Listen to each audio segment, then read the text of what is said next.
স্বাগত দীপ্ত সংবাদে। আপনাদের সঙ্গে আছি আমি সাদিক হাসান ইমন। দেশে খেলাপি ঋণের পরিমাণ ৬ লাখ কোটি টাকার বেশি। পরিস্থিতি সামাল দিতে সরকার সহায়তা দিলে বাজেটের ওপর চাপ পড়বে। এতে বাড়বে মূল্যস্ফীতি, কমবে টাকার মান। এ অবস্থায় খেলাপি ঋণ উদ্ধার ও পাচার হওয়া অর্থ ফিরিয়ে আনা জরুরি। এজন্য বাংলাদেশ ব্যাংকে স্বায়ত্তশাসন দিয়ে ব্যাংক রিফর্ম কমিশন গঠন এবং ব্যাংক খাতে রাজনৈতিক হস্তক্ষেপ বন্ধের পরামর্শ দিয়েছে সিপিডি। ২০২৫ সালের নভেম্বরে গণমাধ্যম প্রকাশিত সংবাদে দেখা যায় ব্যাংকিং খাতে খেলাপি ঋণ বিতরণকৃত মোট ঋণের ৩৪% বেশি, যার পরিমাণ ৬ লাখ কোটি টাকার ওপরে। এ অর্থ ১৯টি পদ্মা সেতু নির্মাণের জন্য যথেষ্ট। প্রতিবেদনে বলা হয়, সরকারি সহায়তা না পেলে ব্যাংকগুলো আমানতকারীদের টাকা ফেরত দিতে পারবে না। সিপিডি বলছে, সরকার এটা করতে গেলে জাতীয় বাজেটের ওপর চাপ পড়বে। বিএনপি কিন্তু তার নির্বাচনকালীন ইশতেহারে বলেছেন যে অন্তত ইসলামী ব্যাংকগুলো থেকে যে অর্থ চলে গেছে আমানতকারীদের, এইটা তারা ফেরত দেওয়ার ব্যবস্থা করবেন।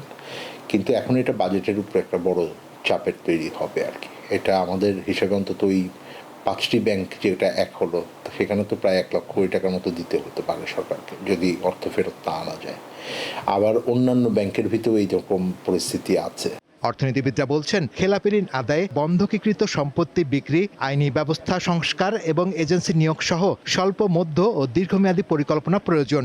সুনির্দিষ্ট কর্মপরিকল্পনা দরকার এবং একই সঙ্গে কর্মপরিকল্পনার পাশাপাশি সেটাকে বাস্তবায়ন করার জন্য একটা সময়সূচি প্রয়োজন এবং সেখানে স্বল্প মেয়াদী, মধ্যমেয়াদী এবং দীর্ঘমেয়াদী একটা কর্মসূচি তৈরি করতে হবে। সবাইকে নিয়ে আসলে এই অভিশাপ থেকে মুক্তি পেতে হবে। তারা বলছেন, দ্রুত খেলাপি ঋণ আদায় না হলে ব্যাংকে অস্থিরতা বাড়বে, নষ্ট হবে গ্রাহক আস্থা। পরিস্থিতি সামাল দিতে সরকার বাড়তি টাকা ছাপালে মূল্যস্ফীতি বেড়ে যাবে, অবমূল্যায়ন ঘটবে টাকার।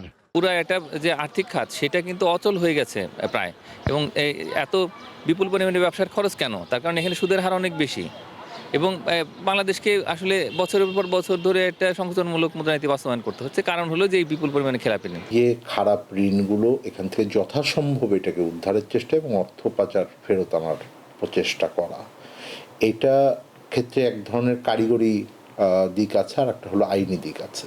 তো কারিগরি দিকটা হয়তো কেন্দ্রীয় ব্যাংক নেতৃত্ব দিবে, কিন্তু আইনি জায়গাগুলোতে সরকারের সর্বোচ্চ সহযোগিতা লাগবে।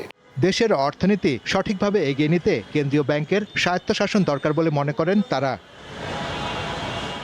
শাহরিয়ার ইমন, দীপ্ত সংবাদ, ঢাকা। প্রধানমন্ত্রী তারেক রহমানের সঙ্গে সৌজন্য সাক্ষাৎ করেছেন ঢাকায় নিযুক্ত সৌদি আরবের রাষ্ট্রদূত আবদুল্লাহ জাফর এইচ বিন আবিয়া। আজ সকাল 11টায় সচিবালয় মন্ত্রিপরিষদ বিভাগে এই সাক্ষাৎ অনুষ্ঠিত হয়। এ সময় পররাষ্ট্রমন্ত্রী খলিল রহমান এবং প্রধানমন্ত্রীর উপদেষ্টা হুমায়ুন কবির উপস্থিত ছিলেন। প্রধানমন্ত্রী তারেক রহমান সকাল 9টা 5 মিনিটে সচিবালয়ের মন্ত্রিপরিষদ বিভাগে তার অফিসে যান। মুখ্য সচিব ABM আব্দুস সাত্তার প্রধানমন্ত্রীকে স্বাগত জানান। রমজানের শুরু থেকে দেশের বিভিন্ন স্থানে লেবু, কাঁচামরিচ, বেগুন, শসাসহ নিত্যপ্রয়োজনীয় পণ্যের দাম বেড়েছে। এ বিষয়ে জানাতে চট্টগ্রাম থেকে যোগ দিচ্ছেন সহকর্মী রুনা আনসারি এবং রাজশাহীর কাঁচা বাজারের খবর জানাতে যুক্ত আছেন সহকর্মী ইউসুফ আদনান। প্রথমে যাচ্ছি রুনার কাছে। রুনা, চট্টগ্রামের কাঁচা বাজারের নিত্য প্রয়োজনীয় পণ্যের দাম কেমন দেখছেন, আর রমজান ঘিরে যেসব পণ্য এসেছে সেসব পণ্যের ঊর্ধ্বগতি দেখছেন নাকি স্বাভাবিক দেখছেন? এবং আমরা দেখেছি রমজান প্রথম দিন থেকে লেবুর দাম কিন্তু এখনো পর্যন্ত ঊর্ধ্বগতি। লেবু হালিতে বিক্রি হচ্ছে বড় লেবু 100 টাকা, এবং যেটি রমজানের আগে এখন 100 টাকা হালি হলে এক ডজন লেবু বিক্রি হচ্ছে 300 টাকায়, যেটি রমজানের আগে ছিল 80 টাকা থেকে 100 টাকা। এছাড়া কাঁচামরিচের দাম কিন্তু এখন পর্যন্ত স্থির রয়েছে, 100 টাকা কেজি বিক্রি হচ্ছে। বেগুন বিক্রি হচ্ছে 80 টাকায়, বেগুনের দামও কিন্তু ঊর্ধ্বগতি।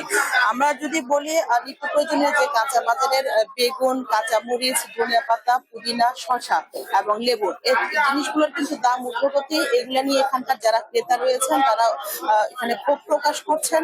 রমজান আসলে এ ধরনের জিনিসগুলো আসলে বাজার মনিটরিং করার পরও কেন দাম কমছে না। এছাড়া আমি যদি বলি কাঁচা বাজারের মধ্যে মাছের বাজার কিন্তু ঊর্ধ্বগতি। এখানে একমাত্র পাঙ্গাস মাছ এবং যেগুলো চাষের মাছ ছাড়া অন্যান্য মাছ কিন্তু অনেক বেশি এখানে চড়া দামে রয়েছে।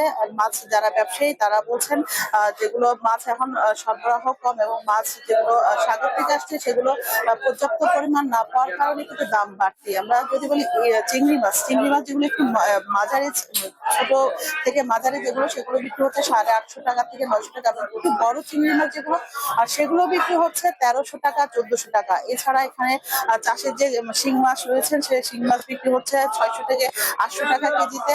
এছাড়া লাক্ষা মাছ যেটা কোরাল মাছ সেগুলো বিক্রি হচ্ছে 2000 টাকা 1800 টাকা কেজিতে।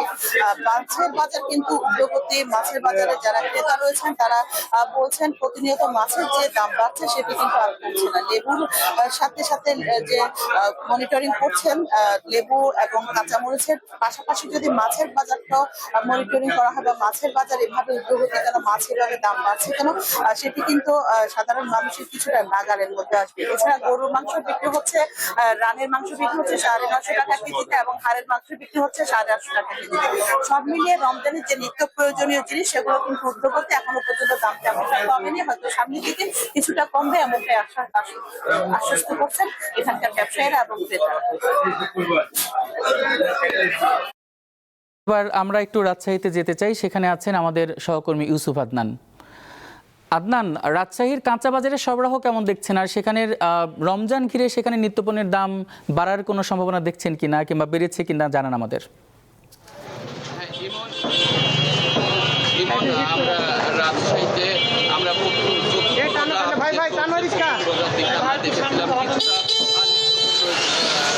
দাম হলেও দেখেছি তাই রয়েছে, খুব একটা বেশি পাইনি। আর আমরা যদি একটু বলি, আমরা সাহেব বাজার রয়েছে, এখানে আমরা দেখেছি কিছুক্ষণ আগে রাজশাহী জেলা প্রশাসকের পক্ষ থেকে নির্বাহী ম্যাজিস্ট্রেট বাজার মনিটরিং করছেন এবং ঘুরে ঘুরে দেখছেন। আমি কথা বলছিলাম নির্বাহী ম্যাজিস্ট্রেট সামিয়া রহমানের সঙ্গে, তিনি বলছিল যে আমরা প্রথম রোজা থেকে আজকে বাজার কেমন চলছে এটা জেলা প্রশাসনের পক্ষ থেকে তা মনিটরিং করা হচ্ছে। আমরা যদি একটু নিত্য পণ্যের যে বাজারটা রয়েছে তার যদি দামটা একটু বলি, যে এখানে সয়াবিন তেল যেটি রয়েছে বাজারজাত করছে প্রতি লিটার 200 টাকা করে, এবং পোলা সয়াবিন তেলটা বিক্রয় করা হচ্ছে 180 টাকা লিটারে, এবং পাম তেল যেটি রয়েছে সেটি বিক্রয় করা হচ্ছে 155 টাকা কেজিতে, এবং চিনি এখানে বিক্রয় করা হচ্ছে 100 টাকা থেকে 105 টাকা কেজিতে, এবং আটা বিক্রয় করা হচ্ছে প্রতি কেজি 42 টাকা করে, এবং ময়দা বিক্রয় করা হচ্ছে 50 টাকা কেজিতে। মসুরের ডাউল রাজশাহীতে যেটি দেশি ডাউল রয়েছে সেটি বিক্রয় করা হচ্ছে 140 থেকে 150 টাকা, এবং যেটি এলসি ডাউল সেটি বিক্রয় করা হচ্ছে 80 থেকে 85 টাকা কেজিতে। এছাড়াও যদি কাঁচা বাজারের দিকে একটু যাই, আমরা কাঁচা বাজারে দেখেছি যে লেবু রমজান মাসে বেশি ব্যবহার হয়ে থাকে। লেবুর দাম প্রতি হালি 40 থেকে 50 টাকা হালিতে বিক্রয় করা হচ্ছে। এছাড়া কাঁচা মরিচ আমরা দেখেছি যে প্রতি কেজি 200 টাকা করে বিক্রয় করা হচ্ছে। এছাড়াও বেগুন আটার ভেজে 40 টাকা কেজিতে বিক্রয় করা হচ্ছে, এবং আলু ও কাটিমন যে আলু রয়েছে আলুটা বিক্রয় করা হচ্ছে 15 থেকে 16 টাকা কেজিতে, এবং দেশি আলু বিক্রয় করা হচ্ছে রাজশাহীতে 20 টাকা কেজিতে। একেবারে রাজশাহীর যে বাজারে সবজি বা পণ্য দ্রব্য দাম রয়েছে তা আসলে খুব একটা বৃদ্ধি পায়নি। আসলে এই ছিল আমার কাছে রাজশাহী থেকে সর্বশেষ খবর। ইমন। ধন্যবাদ ইউসুফ। নিত্যপণ্যের বাজারের খবর জানাতে চট্টগ্রাম থেকে যুক্ত ছিলেন সহকর্মী রুনা আনসারি, এবং তারপরে রাজশাহী থেকে যুক্ত ছিলেন সহকর্মী ইউসুফ আদনান। বরিশালে খাল খনন কর্মসূচি উদ্বোধন করেছেন তথ্য ও সম্প্রচার মন্ত্রী জহিরুদ্দিন স্বপন। সেখান থেকে বিস্তারিত জানাচ্ছেন সহকর্মী মুর্তুজা জুয়েল। বরিশাল, ভোলা, ঝালকাঠি, পিরোজপুর সেচ প্রকল্পের আওতায় বরিশালের গৌরনদী উপজেলার শরিকল এলাকায় একটি খালের উদ্বোধন করেছেন তথ্যমন্ত্রী ও স্থানীয় সংসদ সদস্য জহিরুদ্দিন স্বপন। তিনি কিছুক্ষণ পূর্বে শরিকল ইউনিয়নের এই ঘুলির খাল সেটির পুনঃখননের আনুষ্ঠানিক উদ্বোধন করেন। মূলত বাংলাদেশ কৃষি উন্নয়ন কর্পোরেশন বিএডিসির অর্থায়নে 4 জেলা জুড়ে এই প্রকল্প চলমান রয়েছে। বিএনপির নির্বাচনী 31 দফা তথা বহুল আলোচিত এবং দক্ষিণ অঞ্চলের মানুষের বহুল প্রতীক্ষিত এই যে খাল খনন কার্যক্রম, সেটির আজকে এই গৌরনদী উপজেলায় তথ্যমন্ত্রী উদ্বোধনকালে বলেছেন যে এই খাল খননের মাধ্যমে সরাসরি জোয়ার ভাটার পানি কৃষকদের জমি পর্যন্ত পৌঁছে যাবে, জলাবদ্ধতা নিরসন হবে এবং এর ফলে যে কৃষি উৎপাদন ব্যাহত হয়েছে দীর্ঘদিন, সেটি আসলে পুনরায় সে সকল পতিত জমিতে চাষাবাদ আরম্ভ করা যাবে এবং এই খাল রক্ষণাবেক্ষণের জন্য সকলকে আহ্বান জানিয়েছেন এবং স্থানীয় যারা বাসিন্দারা রয়েছেন তারা আসলে বেশ স্বতঃস্ফূর্ত যে এই খাল পুনঃখননের মাধ্যমে তারা সুপেয় পানি সহ কৃষি জমির পানি তারা পাবেন। মূলত 3.5 থেকে 4 কিলোমিটার দৈর্ঘ্যের এই ধরনের একটি খাল দক্ষিণাঞ্চল জুড়ে আসলে জালের মতো ছড়িয়ে ছিটিয়ে রয়েছে। দীর্ঘদিন খনন না করার ফলে এই খালগুলো মৃতপ্রায় হয়ে জলাবদ্ধতা সহ বর্ষা মৌসুমে বিভিন্ন ধরনের সমস্যা তৈরি করতো, বিশেষ করে জমি অনাবাদি এবং পতিত অবস্থায় থেকে যেত দীর্ঘদিন যাবৎ। এই খনন কার্যক্রম সম্প্রসারণের ফলে এই সমস্যাগুলো নিরসন হবে এবং কৃষি চাষাবাদ ত্বরান্বিত হবে, এমনটি প্রত্যাশা করছেন সকলে। সাগরকন্যা পটুয়াখালীর পর্যটন উপজেলা কলাপাড়ায় কলেরা, ডায়রিয়া ও টাইফয়েড সহ নানা রোগে আক্রান্তের সংখ্যা বাড়ছে। চিকিৎসকরা বলছেন বিশুদ্ধ পানির সংকটে এই পরিস্থিতির সৃষ্টি হচ্ছে। ভূগর্ভস্থ পানির স্তর নিচে নেমে যাওয়ায় পানিতে যোগ হচ্ছে অতিরিক্ত লবণ, যা স্বাস্থ্যের ক্ষতি করছে। হঠাৎ করেই হাসপাতালে রোগীর চাপ। কলেরা, ডায়রিয়া, আমাশয়, টাইফয়েড আর বিভিন্ন ধরনের পানিবাহিত রোগে আক্রান্ত হয়ে প্রতিদিনই ভর্তি হচ্ছে অনেক মানুষ। আক্রান্ত হচ্ছে নানান বয়সীরা। আমাদের এখানে পানি খুব সংকট, আর একটা পুষ্করণী নাই। পচা পানি ব্যবহারের কারণে আমার অসুখ শুকায়, খুজলি হয়, পেঁচড়া হয়। পচা পানি এগুলো চুলকায়, শরীরে সমস্যা হয়। পচা পানিতে চুলকানি, গাছুলনি, পচা শরীরে অনেক সমস্যা হয়, অনেক রোগ দেখা দেয়। শুধু জানুয়ারিতে পটুয়াখালীর কলাপাড়া উপজেলা স্বাস্থ্য কমপ্লেক্সে ভর্তি হয়েছে 1000-এর বেশি মানুষ। চিকিৎসকরা জানিয়েছেন এই সংখ্যা আগের বছরের একই সময়ের তুলনায় প্রায় দ্বিগুণ। এর কারণ কি? কলাপাড়া উপজেলা স্বাস্থ্য কমপ্লেক্সে পানিবাহিত রোগ এবং চর্মরোগ বাড়তেছে। এর একটা কারণ হচ্ছে বৈশ্বিক তাপমাত্রার প্রভাবে এনভায়রনমেন্টাল যে চেঞ্জ হয়, তার কারণে সামুদ্রিক উচ্চতা সি লেভেল বাড়তেছে, এটার কারণে পানির লবণাক্ততা বাড়ে। পানির স্তর ধরে রাখা এবং বিকল্প পানির উৎস নিয়ে কাজ চলছে বলে জানান এই কর্মকর্তা। আমাদের উপকূলীয় অঞ্চলে একটা বড় সমস্যা হচ্ছে আমাদের এই কলাপাড়ার গ্রাউন্ড ওয়াটার টেবিলটা ধীরে ধীরে নিচে নেমে যাচ্ছে এবং এখানের স্যালাইনিটিটা বৃদ্ধি পাচ্ছে। বিশেষ করে বর্ষার সিজনে এটা কম থাকলেও শুকনোর মৌসুমে এই প্রভাবটা বেশি দেখা দিচ্ছে। দীর্ঘদিন পর্যাপ্ত বৃষ্টিপাত না হওয়ায় অনেক খাল, বিল ও পুকুরের পানি শুকিয়ে গেছে। যেসব জলাশয়ে অল্প পানি রয়েছে সেগুলো দূষিত হয়ে পড়েছে, ফলে বাড়ছে পানিবাহিত রোগব্যাধি। সাইফুর রহমান শিশির, দীপ্ত বার্তা কক্ষ। প্রথমবারের মতো নওগাঁর পুকুরে গলদা চিংড়ির চাষ শুরু হয়েছে। সদর উপজেলার শৈলগাছি ইউনিয়নের দিঘিরপাড়া গ্রামের শিক্ষার্থী ও মাছ চাষি রাজু তার পুকুরে মিশ্র পদ্ধতিতে চাষ করছেন গলদা চিংড়ি। এতে ওই এলাকায় ব্যাপক সাড়া পড়েছে। নোনা পানির সাদা সোনা হিসেবে পরিচিত গলদা চিংড়ি সাধারণত খুলনা ও এর আশপাশের জেলাগুলোতে চাষ হয় এই মাছ, কিন্তু এখন উত্তরের জনপদ নওগাঁয় স্বাদুপানিতে চাষ হচ্ছে গলদা চিংড়ি। অসম্ভবকে সম্ভব করে দেখিয়েছেন তরুণ এই উদ্যোক্তা রাজু সর্দার। দীর্ঘদিন ধরে তিনি কার্প জাতীয় মাছ চাষ করতেন। নতুন কিছু করার নেশা থেকে শুরু করেন গলদা চিংড়ির চাষ।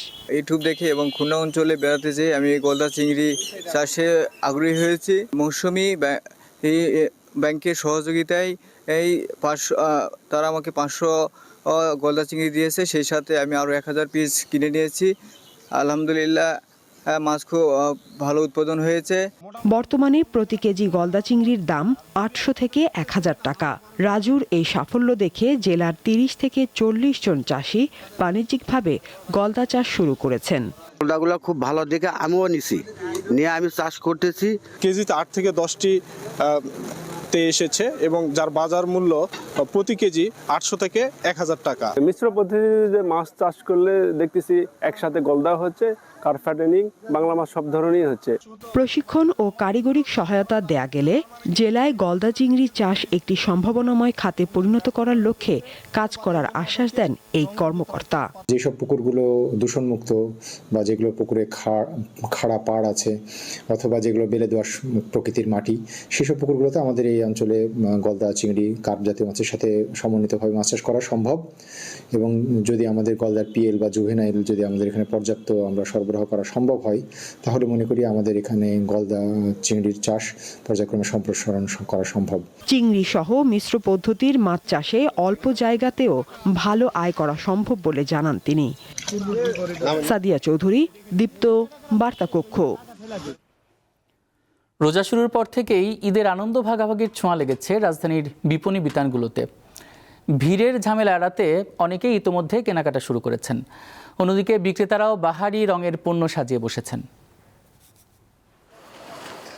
রমজানের চাঁদ দেখা দেওয়ায় পাল্টে গেছে রাজধানীর বিপণী বিতান থেকে শুরু করে অলিগলি কিংবা ফুটপাতের চিত্র। দোকানে দোকানে হরেক রকম পণ্যের সমাহার, তবে বেচা বিক্রি এখনো জমে ওঠেনি। প্রথম তো এই জন্য একটু বেশি কম হচ্ছে আর কি।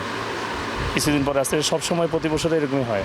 বর্তমান ব্যবসার যে পরিস্থিতি আসলে বলার মতো কোনো অবস্থা নাই। আগের মতো এবার ওরকম ব্যবসা নাই, খুবই কম, কাস্টমারও কম। কাস্টমার আমরা যেভাবে এক্সপেক্ট করছিলাম সেভাবে এখন নাই মার্কেটে। উৎসবের রঙে নিজেকে রাঙিয়ে তুলতে এবং শেষ মুহূর্তের ভিড় এড়াতে আগেই পছন্দের পোশাকটি বেছে নিতে চান কেউ কেউ। ক্রেতাদের আকৃষ্ট করতে মূল্য ছাড় দিচ্ছেন কোনো কোনো দোকানি। আমি ঈদের জামা কাপড় কিনবো, জুতা কিনবো, মেহেদি কিনবো, চুড়ি কিনবো। পরবর্তীতে আসলে একটু জ্যামজট বেশি হয়। রমজানের প্রথম দিকে আসলাম যে আসলে ভিড় একটু কম আছে, আরো 2-4 দিন গেলে হয়তো বা ভিড়টা একটু বেশি হবে। রাজধানীর ফুটপাতেও পণ্য সাজিয়ে ক্রেতার অপেক্ষা করছেন দোকানিরা, তবে এখনো প্রত্যাশিত ক্রেতা পাচ্ছেন না তারা।